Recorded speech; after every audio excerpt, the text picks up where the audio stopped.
საქართველოს ადვოკატთა ასოციაცია და უფლებადამცველები საქართველოში ადვოკატთა ინსტიტუციონალურ დევნას აპროტესტებენ. ადვოკატთა ასოციაციის თავმჯდომარე ზაზა ხატიაშვილი დაპატიმრებულ ადვოკატთა მეტისმეტად დიდ რაოდენობაზე საუბრობს. მე შემიძლია გითხრათ, რომ ბოლო 7 წლის განმავლობაში, რაც სააკაშვილის რეჟიმი მოვიდა ხელისუფლებაში, 140 ადვოკატზე დადგა გაუმტყუნებელი განაჩენი. ეს ციფრი იმდენად კატასტროფულია, რომ შედარებისთვის მოგიყვან, მაგალითად, ლუკაშენკოს რეჟიმის დროს დღეს მდგომარეობით 4 ადვოკატი ზის ციხეში. მე შემიძლია გითხრა, რომ დღეს ციხეში ზის მარტო 18 ქალბატონი. ეს არის მართლა კატასტროფა. თუ ადვოკატ დანაშაულს ჩაიდეს, რა თქმა უნდა, იგი უნდა ისაჯოს, მაგრამ ადვოკატებს უსჭიან სასჯელებს, თქვათ, იმიტომ რომ ადვოკატმა პროცესი მოიგო და ამ პროცესის შემდეგ მოითხოვა გასამრჯელო. ეს არის ტარიელ მურვანიშვილის საქმე, რომლის ბანერებით ჩემ ოთახშია დაკიდებული. ადვოკატ მარიანა იველაშვილის საქმე, რომელსაც იმიტომ მეუსაჯეს 7 წელი, რომ ადამიანმა ფული აიღო და ცუდად დაიცვა კლიენტი. ასეთი რამ ადვოკატებთან მიმართებაში რაც ხდება, არც ერთი რეჟიმის დროს არ ხდებოდა. მივმართე ევროპის ადვოკატთა ასოციაციას და მივმართე ევროპის საერთაშორისო ობსერვატორიას. 3 ფრანგი ადვოკატი ჩამობრძანდა საქართველოში, გაიცნდნენ საქართველოს პირობებს ადვოკატებთან მიმართებაში ხელისუფლებიდან გამომდინარე და დადეს დასკვნა ადვოკატთა კორპუსის ინსტიტუციონალურ დევნაზე. პარლამენტის ადამიანის უფლებათა დაცვის კომიტეტის თავმჯდომარის მოადგილე დიმიტრი ლორთქიფანიძე შეშფოთებულია, რომ ხელისუფლება ამ საკითხზე საუბარს გაურბის.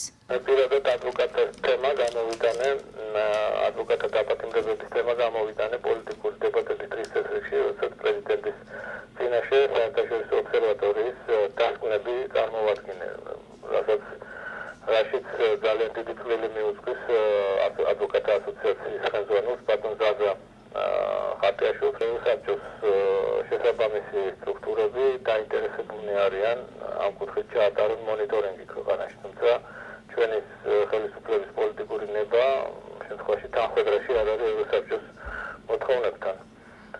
მაშინ საქართველოს პრეზიდენტმა ამ კითხვაზე პასუხი არ გაგცემა. ადვოკატთა შესახებ კანონის თანახმად ადვოკატი არის თავისუფალი პროფესიის პირი, რომელიც ემორჩილება მხოლოდ კანონს და პროფესიული ეთიკის ნორმებს.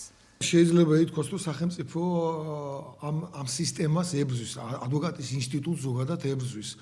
არა მარტო დაპატიმრებები, ზოგადად ინსტიტუციურად ძალიან დაასუსტეს. ადვოკატი ახალ საპროცესო კოდექსს თუ ჩვენ შევხედავთ, პრაქტიკულად არაფერს აღარ წარმოადგენს, არანაირი უფლებები პროცესის დროს არ აქვს. აი მაგალითად საპროცესო კოდექსით უნდა იყოს ადვოკატის უფლებები განსაზღვრული, როცა ჩვენ ეს კოდექსი მივიღეთ, ერთი თვის განმავლობაში, თვენახევრის განმავლობაში 42 შესწორება შევიდა.